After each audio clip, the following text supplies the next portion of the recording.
Hey, this is Hans from Dakota Angler and Outfitter, and today we're going to tie George Daniels' Sowbug pattern. I first saw this pattern in his book Dynamic Nymphing, and it just looks really good, and it's not that hard to tie. So, I've got a size 14 hook in the vise. I'm using the barbless C200BL. You could use any other short shank nymph hook, but I like the gap on this. I've got some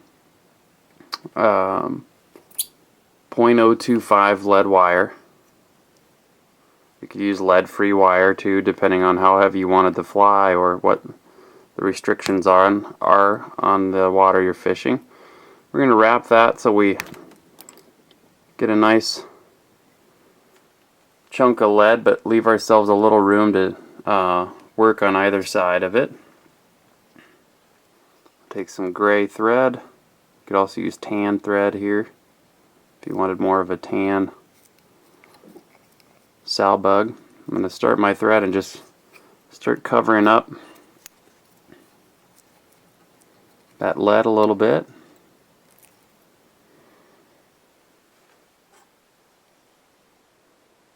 Put a little super glue on to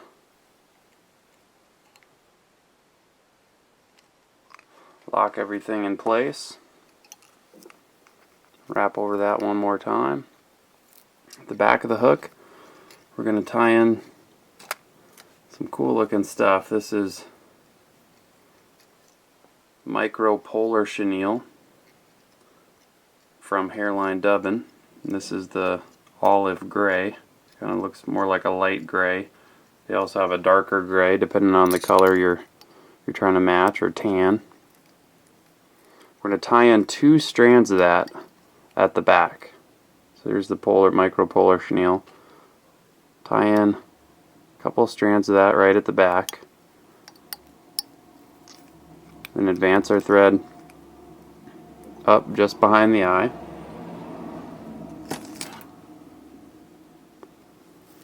And now we can wrap. What I like to do, just like any of the other chenille of this variety, I like to make my wraps, and I tie in 2 strands because I notice it just looks a little fuller and leggier with the 2 strands wrapped simultaneously. We'll just keep folding each set of wraps back as we go forward, and make sure the wraps stack up against one another. You're not leaving a lot of gaps.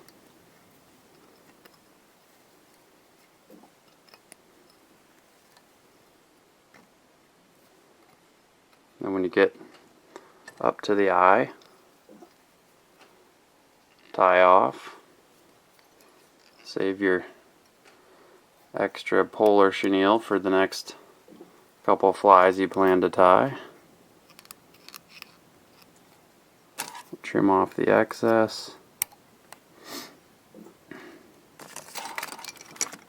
Do a whip finish.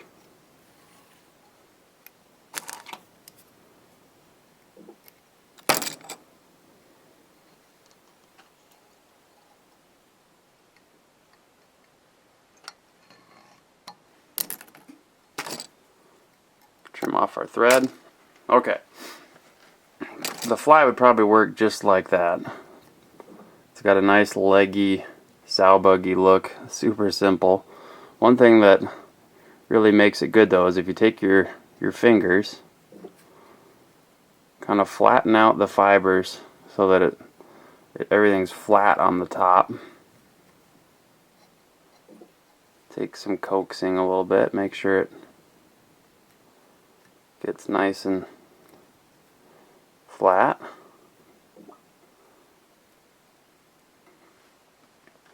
Now we're going to take a little clear cure goo. This is the thin. You don't need much here. Just work it along the top of the fly.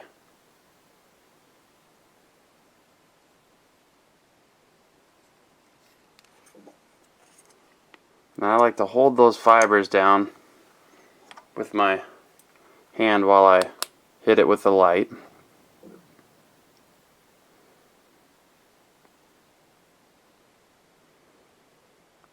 hold that on there for long enough time to get a good cure. It's usually 15 or 20 seconds.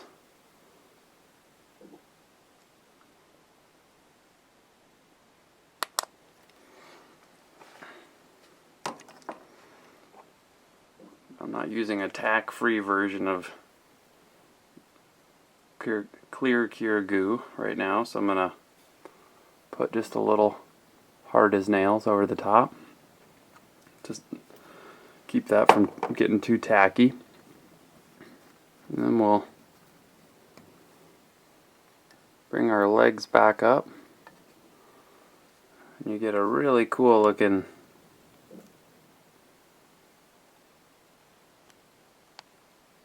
Sowbug. Even gets a little, got out of focus there, come on guy.